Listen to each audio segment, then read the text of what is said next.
کے پاس جا کر پوچھنا اور کیا نام لیتے ہیں ہمارے معاشرے میں، طوطا لے کے بیٹھتے ہیں، پتے لے کے بیٹھتے ہیں، ہاتھ دیکھ کر، پیشانی کے یہ بل دیکھ کر قسمت بتانے کے لیے خود در در کی ٹھوکریں کھاتے ہوئے چوکٹ پہ پھرتے ہوئے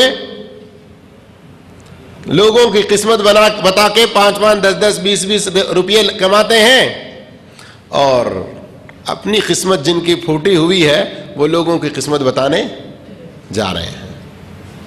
یہ بھی سوچنے کی بات ہے۔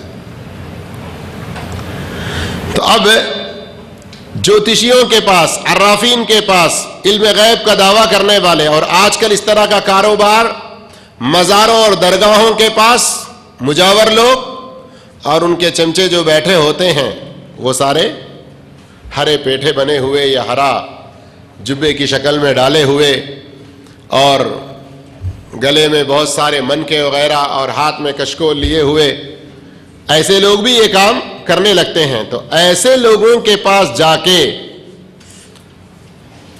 علم غیب سے متعلق کوئی سوال کرنا، مستقبل کے بارے میں کوئی جانکاری حاصل کرنے کی کوشش کرنا، شادی میں کرنے جا رہا ہوں تو کیسی بیوی ملے گی، کیسا آگے زندگی کیسی ہوگی، کاروبار میرا گھاٹے میں جائے گا فائدے میں جائے گا، اور اس طرح اپنی قسمت کے بارے میں جانکاری حاصل کرنے کے لیے ان سے سوال کرنا، صرف سوال، صرف پوچھنا، یہ کتنا بڑا گناہ ہے۔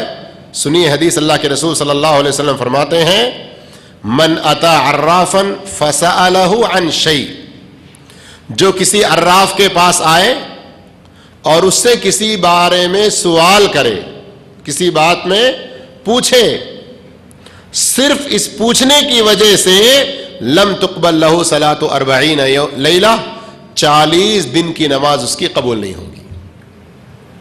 صرف سوال کرنے سے کیا گھاٹا؟ 40 دن کی نماز گئی، صرف پوچھنے سے۔ اس لیے علماء تنبیہ کرتے ہیں کہ بعض لوگوں میں شیطان یوں بھی خیال پیدا کرتا ہے، چلنا جا کے ذرا یوں ان کو پریشان کریں گے، چپ تو ایسے ہی پوچھیں گے، ایسے ہی سوال کریں گے۔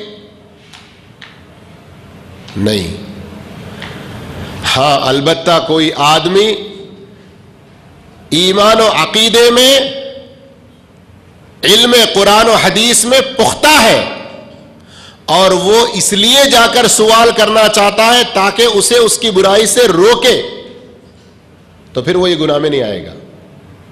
لیکن ایسی دل لگی کے لیے 2-4 ساتھی مل کر مذاق کے لیے دونوں لڑکے جاتے ہیں، جا کے سوال کرتے ہیں محبتوں سے متعلق، پھر بعد میں کہتے ہیں، تو یہ بھی اس طرح کے سوالات وغیرہ، تو یہ بعد میں شیطان شکوک و شبہات پیدا کر دیتا ہے۔ اس لیے سوال نہیں کرنا چاہیے۔ سوال کرنے کا صرف یہ گناہ ہے، اور اس کا نقصان یہ ہے کہ 40 دن کی نماز اس کی قبول نہیں ہوتی۔ اب آگے 10ویں سبق میں سنیے، اگر ان کاہنوں کے پاس، ان جادوگروں کے پاس، ان عرافوں کے پاس، جوتشیوں کے پاس جا کر کوئی بات پوچھیں اور وہ کوئی جواب دیں اور ان کی بات کو صحیح سمجھیں تو گئے کام سے۔ پھر کیسا؟ سنی حدیث میں کیا اللہ کے رسول صلی اللہ علیہ وسلم فرماتے ہیں، من اتا عرافا او کاہنا فصدقہ بما یقول، جو کوئی عراف یا کاہن کے پاس آئے اور جو چیز وہ بتلائے، جو بات وہ بتلائے اس کو سچ سمجھے، فقد کفر بما انزل علی محمد، تو اس نے اس چیز کے ساتھ کفر کیا جو محمد صلی اللہ علیہ وسلم پر اتارا گیا ہے۔ کیا مطلب؟ دین کے ساتھ کفر کرنے والا ہوا۔ کتنا بڑا گناہ ہے۔ پوچھنے پر 40 دن کی نماز کے قبول نہ ہونے کی وعید، اور اگر اس کی بات کو صحیح سمجھیں تو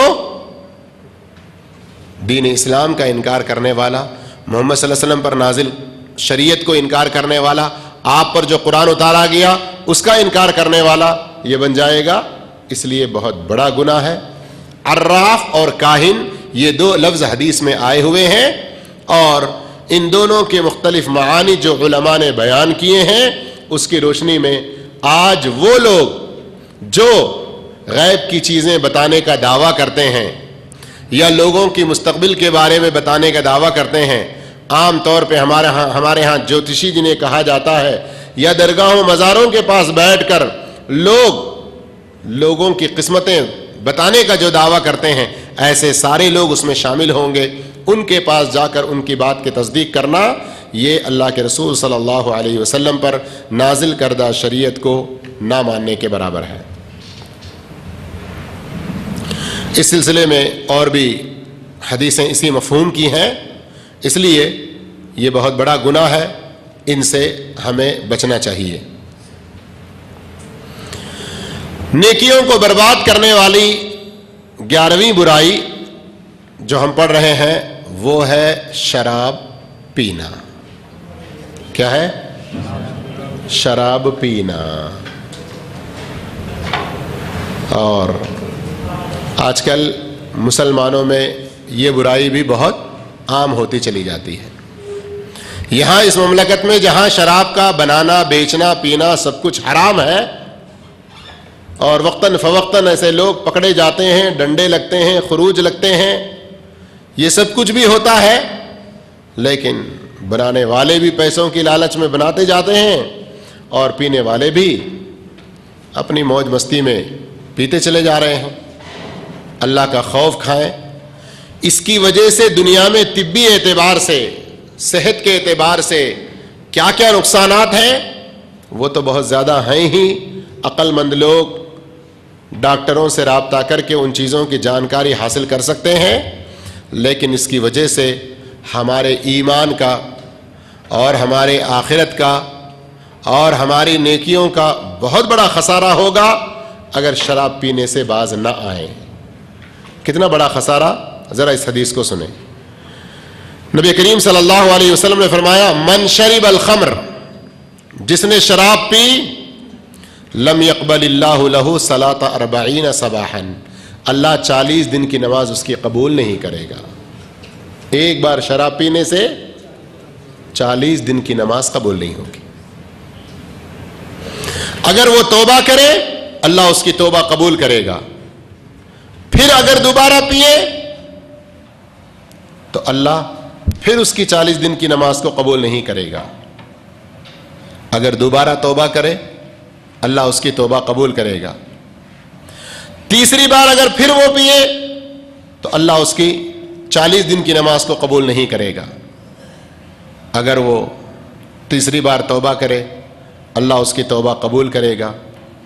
چوتھی مرتبہ پھر پلٹ کر وہ پینے لگ جائے تو اللہ تعالیٰ اس کی 40 دن کی نماز قبول نہیں کرے گا۔ اگر توبہ کرے پھر چوتھی بار تو اس کی توبہ بھی قبول نہیں کرے گا۔ فَإِنْ عَادَ الرَّابِعَةَ، چوتھی مرتبہ وہ پینے لگ گیا، لم يقبل اللہ صلاۃ 40 صباحا، 40 دن کی نماز اللہ اس کی قبول نہیں کرے گا۔ فَإِنْ تَابَ، اگر توبہ کرے، لم يتب اللہ علیہ، اللہ اس کی توبہ قبول نہیں کرے گا۔ یعنی 3 مرتبہ اللہ رب العالمین چانس دے رہا ہے، وہ بھی کیسے؟ 40 دن کی نماز کے قبول نہ کرتے ہوئے، پھر بھی اللہ اس کی توبہ قبول کر رہا ہے۔ لیکن چوتھی مرتبہ پھر لوٹ جاتا ہے اسی گناہ کی طرف تو اللہ اس کی توبہ قبول نہیں کرے گا۔ چوتھی بار توبہ کرے، بات اتنی ہی ختم نہیں ہوئی۔ وَسَقَاهُ مِن نَهْرِ الْخَبَالِ، نہر خبال سے اللہ تعالیٰ اس کو پلائے گا۔ نہر خبال کیا چیز ہے پوچھا گیا تو جواب ملا، یہ وہ نہر ہے جس میں جہنمیوں کی پیپ بہتی ہے۔ اعاذنا اللہ منہا، اللہ اس سے ہم سب کو بچائے۔ دنیا میں بھی دیکھیں، شراب پیے گندے نالیوں میں پڑتے ہیں، دیہاتوں میں اور بعض شہروں میں جہاں لوگ پیشابیں کر کے گندگیاں پھیلاتے ہیں نا، ویسی جگہوں پر اس میں پورے گرے ہوئے ہوتے ہیں۔ کتنے شرابیوں کو دیکھا ہوگا نا آپ لوگوں نے۔ یہ دنیا میں یہ حالت ہوتی ہے، آخرت میں جہنمیوں کے پیپ کی جو نہر ہے اس کو پینا ہوتا ہے۔ کتنے بڑے افسوس کی بات ہے۔ ان مسلمانوں تک یہ حدیثیں پہنچائیں جو شراب پیتے ہیں اور ان کو آخرت کا ڈر دلائیں۔ دنیا میں نیکیاں ضائع ہو رہی ہیں، نیکیاں برباد ہو رہی ہیں، قیامت کے دن ترازو میں نیکیاں ہلکی ہو جائیں گی، کم ہو جائیں گی۔ اس طرح کی عادتوں سے اگر ہم باز نہیں آئیں گے اور پھر وہاں جہنم کے اندر ایسے گندے نہر سے پینا پڑے گا۔ اللہ کے رسول صلی اللہ علیہ وسلم نے شراب کے بارے میں مسلمان کو یہاں تک تنبیہ کی، ترمذی کی صحیح حدیث ہے، کسی مسلمان کے لیے جائز نہیں کہ ایسے دسترخوان پر بیٹھے جس میں شراب کا دور چلتا ہو۔ بعض لوگ سوال کرتے ہیں کہ بعض غیر مسلم ساتھ کام کرنے والے شادی کی کوئی دعوت دیتے ہیں، شرکیہ کام وغیرہ کچھ نہیں ہوتے اس میں، یا بعض دفعہ کچھ پارٹی کرتے ہیں اور اس میں کوئی شرکیہ کام نہیں ہوتے، تو شریک ہو سکتے ہیں کہ نہیں ہو سکتے ہیں؟ اگر اس میں شراب کا دور چلتا ہو، شراب کے پیالے رکھے جاتے ہو، تو ایسی دسترخوان پہ مسلمان کو بیٹھنا بھی نہیں چاہیے۔ شراب سے متعلق 10 قسم کے لوگوں پر اللہ کے رسول صلی اللہ علیہ وسلم نے لعنت فرمائی ہے۔ 12واں حق، 12واں گناہ جس کی وجہ سے نیکیاں برباد اور ضائع ہو جائیں گی، وہ ہے لوگوں کے حقوق ہڑپ کر جانا اور ان پر ظلم کرنا۔ اللہ اکبر۔ لوگوں کے حقوق کھا جانا، ان کو ان کے حقوق نہ دینا اور ان کے اوپر ظلم کرنا۔ اور یہ حدیث جب سنتے ہیں نا، ہمارے بہت سارے لوگ اپنے کفیلوں کو ہی اس حدیث کا مصداق سمجھتے ہیں اور اپنے آپ کو ہر طرح کی غلطی سے باز سمجھتے ہیں۔ نہیں، ہم اس حدیث میں، اس غلطی میں کہاں تک ہیں، اپنے آپ کو پہلے ہم دور کرنے کی کوشش کریں۔ اللہ مجھے، آپ کو اور سارے ہی مسلمانوں کو نیک توفیق عطا فرمائے۔ نبی کریم صلی اللہ علیہ وسلم اپنے صحابہ اکرام کے ساتھ بیٹھے ہوئے تھے، سوال کیا، اتدرون ما المفلس، جانتے ہو کہ مفلس کون ہے؟ تو آپ صلی اللہ علیہ وسلم کے اس سوال پر صحابہ نے جواب دیا، مفلس قلاش، فقیر، نادار، بے کس کون ہے؟ جس کے پاس مال نہیں ہے، جائیداد نہیں ہے، گھر نہیں ہے، رہنے کے لیے باڑی نہیں ہے، ویسا آدمی مفلس ہے، کنگال ہے۔ اللہ کے رسول صلی اللہ علیہ وسلم نے فرمایا، نہیں، میری امت کا کنگال آدمی، مفلس آدمی وہ ہے جو قیامت کے دن نماز، روزے، زکوٰۃ جیسے بڑے بڑے نیک اعمال لے کر آئے گا اور اس حال میں آئے گا کہ اس نے کسی کو گالی دی ہوگی، کسی پر الزام تراشی کی ہوگی، کسی کا مال کھایا ہوگا، کسی کا ناحق خون بہایا ہوگا، کسی کو مارا ہوگا، اور ان سب لوگوں کو اس کی نیکیاں دی جائیں گی۔ جب اس کی نیکیاں ختم ہوں گی اور وہ مدعی باقی رہیں گے تو ان کے گناہوں کے بقدر، یعنی اس نے ان کے اوپر جو ظلم کیا، مال کھایا، گالی دی، الزام تراشی کی، ناحق جو کچھ بھی کیا، اس کے برابر ان کے گناہ اس پر ڈالے جائیں گے اور اس کو جہنم میں بھیجا جائے گا۔ دیکھیں کتنا بڑا نقصان ہے۔ اس لیے ہمارے معاشرے میں 2 قسم کے لوگ، دونوں کے دونوں غلطی پر ہیں، درمیان کا جو تیسرا اور وسط راستہ ہے اس کو اختیار کرنا چاہیے۔ کچھ لوگ ہیں اپنی نمازیں پڑھنے میں، روزے رکھنے میں، زکوٰۃ ادا کرنے میں، حقوق اللہ کی ادائیگی میں بڑی پابندی کا مظاہرہ کرتے ہیں، حقوق العباد میں بڑی کوتاہی کرتے ہیں۔ تو یہ حدیث کیا بتلا رہی ہے؟ حقوق العباد میں کوتاہی کرنے والے وہ پکڑے جائیں گے، بہت بری طرح پکڑے جائیں گے۔ دوسری قسم ہمارے معاشرے میں ان لوگوں کی ہے جو حقوق العباد، لوگوں کے ساتھ حسن سلوک، بھلائی، لوگوں کی خدمت میں لگے رہنا، عام طور پہ کیا کہتے ہیں، خدمت خلق، رفاہ عامہ کے کاموں میں بہت پھرتی، دلچسپی، شوق، اس کے بارے میں بڑے فضائل، بڑے اجر و ثواب کی باتیں، لیکن فرائض چھوڑ رہے ہیں، نمازوں کا کوئی اہتمام نہیں، روزے چھوٹے ان کا کوئی اہتمام نہیں، تو دونوں بھی غلطی پر ہیں۔ درمیان کا راستہ یہ ہے کہ اللہ کے حقوق بھی ادا کریں اور بندوں کے بھی حقوق ادا کریں، دونوں میں کسی میں بھی جان بوجھ کر کسی طرح کی کوئی کوتاہی اور لاپرواہی نہیں ہونی چاہیے۔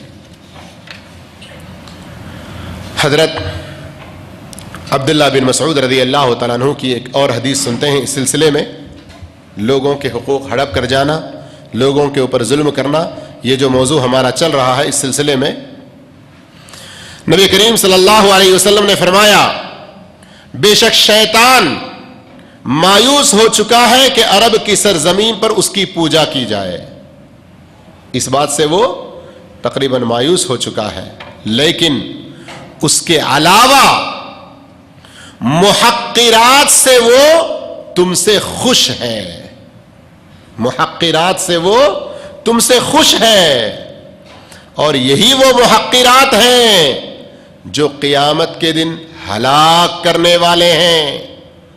محقرات اس سے پہلے بھی یہ لفظ گزر چکا ہے، یعنی وہ گناہ جن کو انسان بڑے حقیر معمولی، ارے یار کچھ نہیں ہوتا، کیا تو بھی مولویوں کی باتوں میں پڑا رہتا ہے، چل، ایک دوسرے کے اکسانے پہ، یعنی گویا کہ کچھ ہے ہی نہیں، اس طرح سے وہ حقیر سمجھتے ہیں، گناہ کے درجے کو اسے لاتے ہی نہیں اس طرح سے۔ تو اللہ کے رسول صلی اللہ علیہ وسلم فرماتے ہیں شیطان کی پوجا اس عرب کی سرزمین پر ہو، اس سے تو وہ مایوس ہو چکا، لیکن اس بات پر وہ خوش ہے، کس سے؟ محقرات سے۔ اور محقرات کیا ہے؟ یہی ہیں جو قیامت کے دن تم کو ہلاک کر دیں گے۔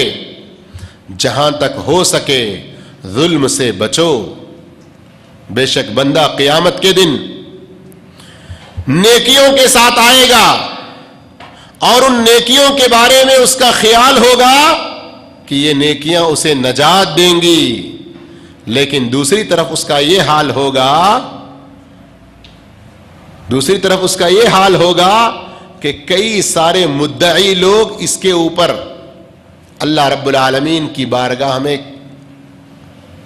FRI کٹوائیں گے، کیس دعویٰ کریں گے کہ یا اللہ، یہ جس کی یہ نیکیاں اور یہ ان نیکیوں کے عوض بڑے بدلے اور اچھے نجات پانے کی امید رکھا ہوا ہے، ربی ظلمنی عبدک مظلما، اے اللہ اس نے مجھ پر ظلم کیا ہے، تو اللہ کہے گا اس کے ظلم کے بقدر اس کی نیکیاں اس کو دے دو۔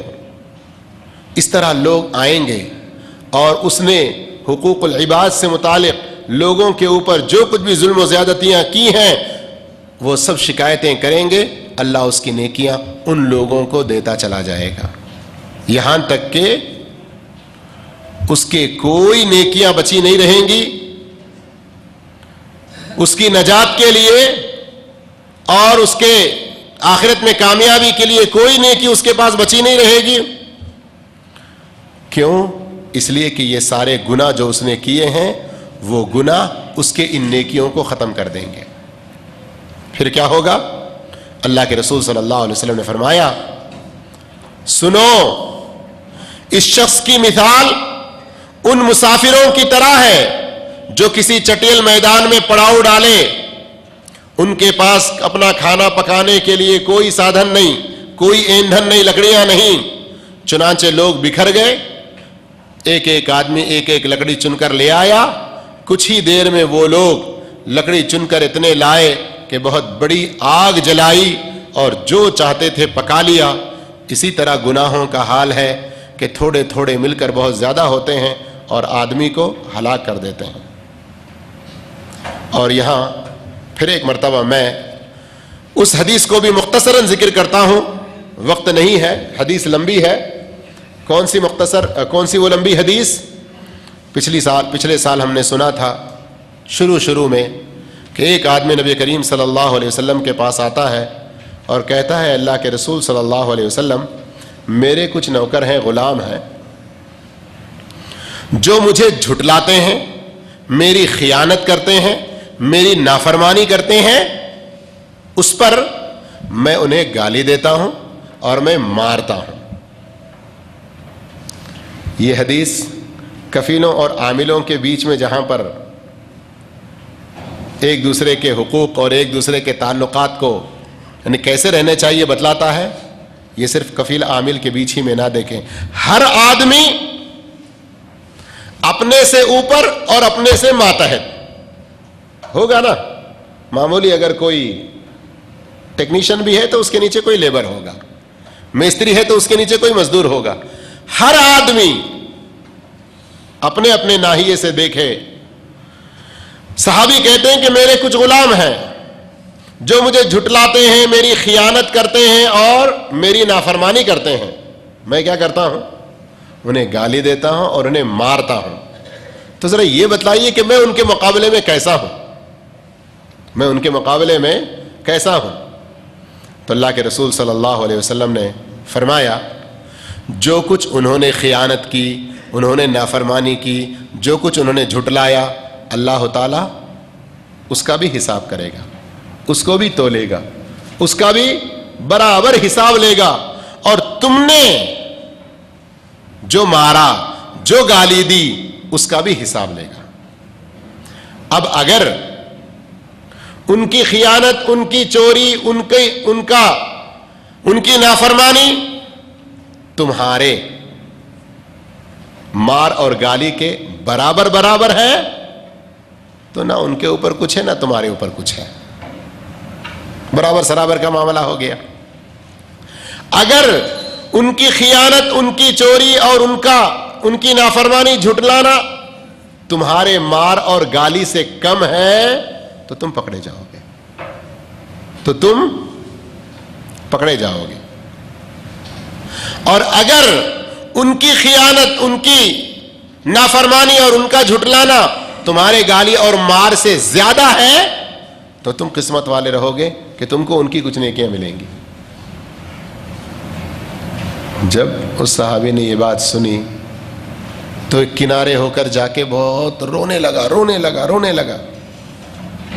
اللہ کے رسول صلی اللہ علیہ وسلم نے بلایا اور کہا کیا تم نے قرآن کی آیت نہیں پڑھی سورہ انبیاء میں؟ وَنَضَعُ الْمَوَازِينَ الْقِسْطَ لِيَوْمِ الْقِيَامَةِ, قیامت کے دن ہم انصاف کا ترازو قائم کریں گے. فَلَا تُظْلَمُ نَفْسٌ شَيْئًا, کسی پر کوئی بھی ظلم نہیں کیا جائے گا, تھوڑا بھی ظلم نہیں ہوگا. وَإِن كَانَ مِثْقَالَ حَبَّةٍ مِّنْ خَرْدَلٍ, اگر رائی کے برابر بھی کوئی عمل ہوگا ہم اسے لا حاضر کریں گے. اتینا بہا, ہم اسے لا حاضر کریں گے. وَكَفَى بِنَا حَاسِبِينَ, اور حساب لینے کے لیے ہم کافی ہیں. جب اللہ کے رسول صلی اللہ علیہ وسلم نے یہ آیت پڑھ کر سنائی تو اس آدمی نے کہا اللہ کے رسول صلی اللہ علیہ وسلم اب تو میں اپنے لیے اس سے بہتر راستہ اور کچھ نہیں دیکھتا کہ میں ان کو اللہ کے لیے آزاد کر دیتا ہوں.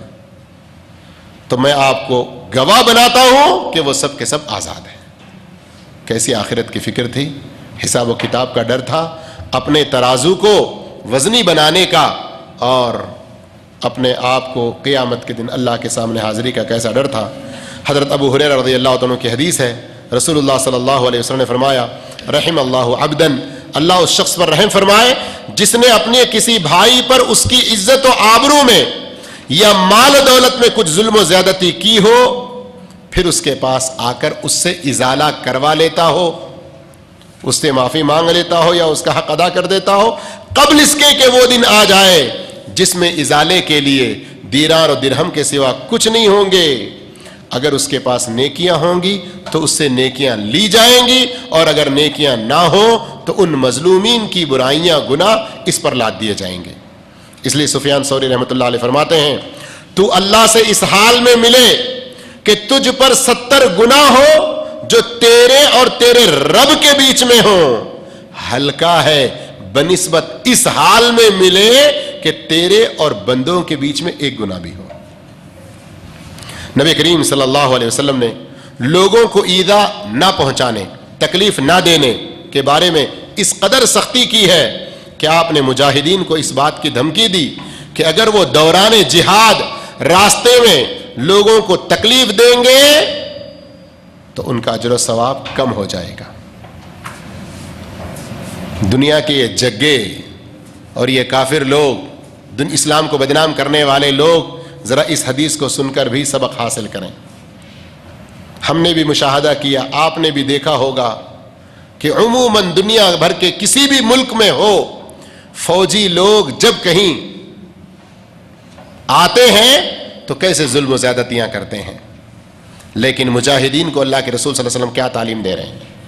کہتے ہیں کہ راستے میں کہیں جاتے ہوئے جہاد جیسے نیک عظیم فریضے کے لیے جا رہے ہیں تو اس کا مطلب یہ نہیں ہے کہ اب ان کے ہاتھ میں تلوار ہے تو وہ آزاد ہیں، جو چاہے جیسے چاہیں جہاں چاہیں کچھ بھی کرتے رہیں۔ نہیں، راستے میں اگر انہوں نے لوگوں کو تکلیف دی تو ان کے جہاد کا اجر و ثواب بھی ختم ہوگا، کم ہو جائے گا۔ اس بارے میں حضرت معاذ بن انس رضی اللہ عنہ روایت کرتے ہیں کہ فلاں فلاں غزوے میں اللہ کے نبی صلی اللہ علیہ وسلم کے ساتھ تھا، لوگوں نے پڑاؤ ڈالنے کے لیے، اپنی اپنی جگہ رکنے کے لیے پڑاؤ ڈالنا ہے تو ڈالنے کے لیے اپنی ضرورت سے زیادہ جگہ لے کر تنگی کا مظاہرہ کیا اور چلنے والوں کے لیے راستہ نہ چھوڑا۔ اس پر نبی کریم صلی اللہ علیہ وسلم نے ایک اعلان کرنے والے کو، منادی کو بھیجا لوگوں میں کہ جاؤ اعلان کرو، من ضیق منزلا او قطع طریقا فلا جہاد لہ، جو شخص کسی منزل پڑاؤ ڈالنے میں یا راستے کو تنگ کر دے، لوگوں کے چلنے کے لیے راستہ بند کر دے، تو اس کا کوئی جہاد ہی نہیں ہے، اس کا کوئی جہاد ہی نہیں ہے۔ یہ ہے اسلام کی پیاری تعلیمات۔ اللہ تعالی ہم سب کو صحیح طور پر سمجھنے کی توفیق عطا فرمائے۔ والسلام علیکم ورحمۃ اللہ وبرکاتہ۔